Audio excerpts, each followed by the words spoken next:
Welcome to One Word a Day. I'm Sophie, your pilot into the universe of Chinese, and welcome to the review of this week's months. Okay, most of them pronounce as man. Some of them are not.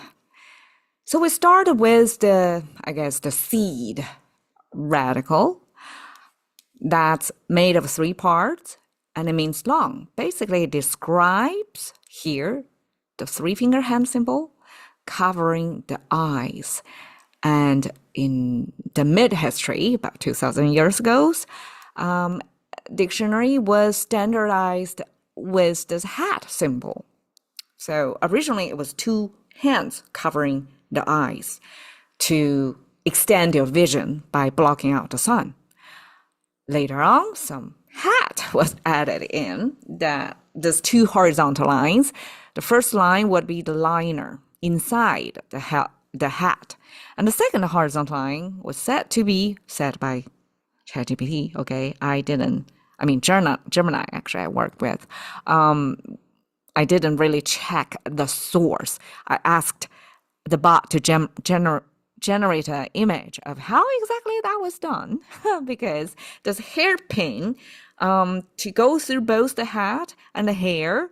When ancient times, I know that people back then didn't cut their hair. Everybody have their hair bundled up. I guess a female and a male had different hairstyle choices. And then for people to secure the hat onto the hair, this hairpin was used. So I never saw that before. And that was according to the bot. So take as you wish, but we know the essential meaning of it is to cover your eyes by your hand to block out the sun so that you were able to see far. And that from the body gesture extended to the meaning of what you're seeing. You're trying to reach far, long distance of your vision by doing this thing. Okay, so that becomes the seed meaning and the seed pronunciation as long. And over here, I try to highlight what may be different back then versus now. So back then, the hand symbol is like three fingers you can count. And later on, it becomes like more enclosed, kind of like this. It's hard to see. So I try to point out the original, not original, like one of the originals, like a mid-history, how that used to look like, and now it's kind of standardized and enclosed like that. And also the hat symbol was different, and now it became the sun symbol, which later days when I was born into the simplified Chinese version, and it was confusing to know the meaning, how it made the meaning from what, why the sun and this supposedly eyeball symbol and something look like that make the concept of long. And we actually didn't really learn this character by itself. We mostly learned the definition of things by context, how it was used in storytelling. We didn't really look at or remember the dictionary meaning by itself. It means long. Okay. Now, when this long, this mud paired with water, it means water gets long. So it's overflow. And I intentionally keep it separated because that shows to me that this mud about water behavior did not show up in the Xushen's dictionary. It was a later creation after, so it's more recent compared to the 2,000 years ago's dictionary. And this is the water symbol. It's made of 5 strokes. The main stream, continuous flowing. The 2 on the sides were broken. And so this 5 eventually got simplified into just 3 dots. 2 shorter dots and 1 longer dot. And that became our water symbol. Water paired with this eye covering thing became overflow. And we had some quite interesting pairings or expressions made with this character, including romance. 浪漫. Okay. It gives you the kind of a casualness. It's it's kind of like a watercolor. When you do watercolor, you kind of know how the water and the ink and the color going to spread on paper or whatever material that is. The absorption. However, there was some randomness in it. You cannot fully control a watercolor paint. So it's kind of like that. This man give you this permeating simply by the physics of water, how it overflows and grows. And so we create or translate the meaning of romance as it's kind of uncapped. It's not under control. Some of it is impulsive. You simply cannot tell how it's going to flow from here. Okay. Now, when we have man paired with the heart symbol was this complicated looking thing. And this simply is the pump in the middle, and then the two tubes coming in and out, and then the third tube to supply the heart itself. Super simplified anatomy of heart. And Chinese use heart, kind of like English use heart, to mean our emotional processing and as well as cognitive. So basically, heart is both our organ and also, organ of pump, but also our mind, our brain. So in this heart symbol, both organs of ours were actually packed into this one symbol.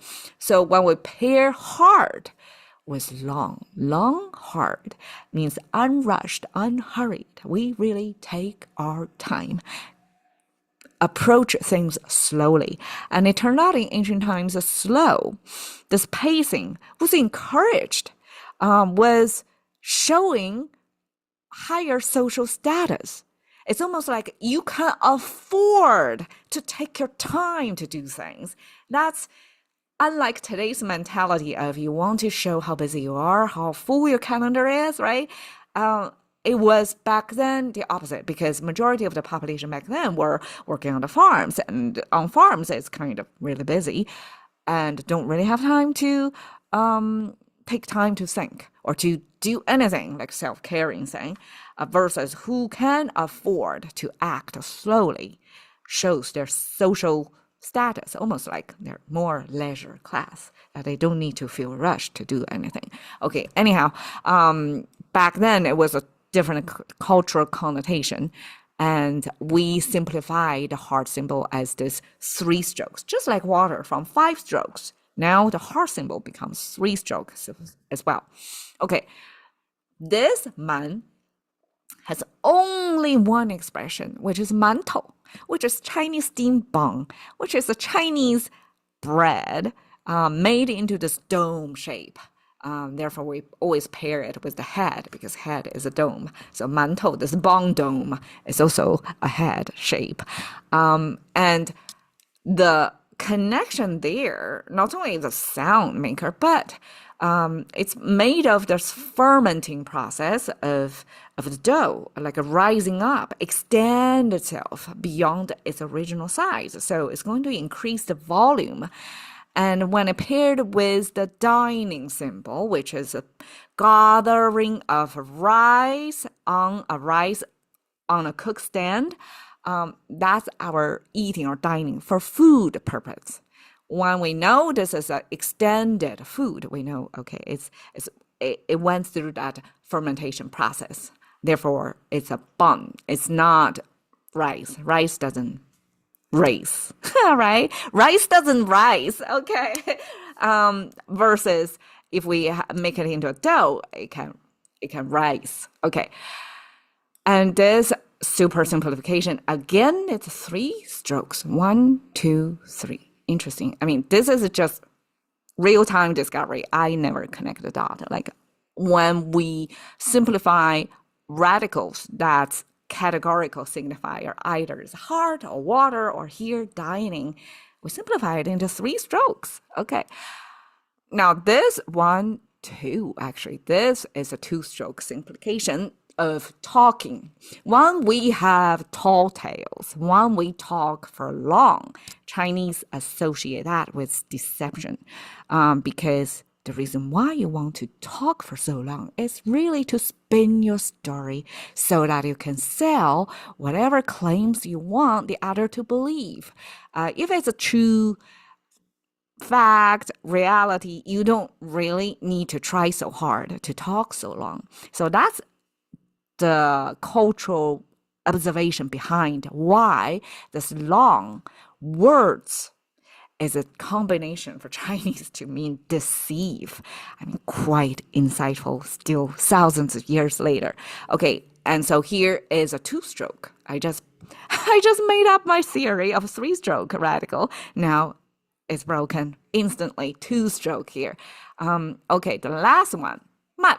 Oh, I forgot to mention this man can be man or man because it got two meanings. If it is deceive, it's man. The rest of them, well, not true. Okay, 馒头 is a rising tone because it's rise, right? The bun is rising. So it's rising tone, if that helps remember. But this character can be both rising tone, that means deceive, talking for long, or talking insultingly. It's attacking, like a vitriol, right? That long talk, prolonged talk, like unnecessarily offloading on somebody, that becomes more forceful action, accusative, fallen tone. So it's man, and associated with ma. It's like your shouting match, really attacking people, and that became fallen tone. So this one character has two meanings, two tones. Okay, the last one, it come back to man, the pronunciation we started, fallen tone, and it means canopy, which is the covering on over our head instead of on the side. On the side we have wei, on the top we have man. I mean, it's nice that Chinese differentiate with different pronunciation characters. And this long, right, this extension of eyesight when it paired with fabric, it's extension with fabric of our personal space, blocked from the sun. So that made our canopy. All this, okay, man or man, and man. And here I mark out all the three-finger hand symbol got transformed, right? And then we have three-stroke simplification of water, hard, dining, and then two-stroke simplification of speaking or words. And the last one is fabric. So all that, same elements, almost the same pronunciation, paired with different categories, make different meanings. And all these, I believe, is explainable as I did this week. And so that points to one of my theories or hypotheses I want to prove one day, that Chinese is mostly made of pictographs, and a combination of pictographs and also ideographs. So things like indicate something, right? It's not necessarily real, showing kind of a visual capturing of what's the reality look like, but it's an indicator, kind of an arrow pointing thing, right? So ideograph, and pictograph, majority of the word making from the visuals. So we have all these visuals that, attach a certain pronunciation to them, and then they build different combinations with different visual elements, and then derive more meanings from it. And so these are not just sound makers, even if they carry constant or consistent sound. Man, right? All of these are man or man. All right? All these sound same, but they kind of branch out to all kinds of meanings by pairing with different meaning makers. So my main argument is, traditionally, we classify this as sound maker on the right, meaning maker on the left. But all of these sound makers, these sound alikes, actually They are both lookalikes and also meaning alike. Like all these same sound things are constant with their original meaning of long, and all these are explainable by their meaning. So they're not just sound maker, they're meaning makers as well. So that's my hypothesis. I hope I can prove one day. So here we have man. To man, it can mean long or curtain or many more things, depends on what you pair it with. Thank you for your time. See you another week.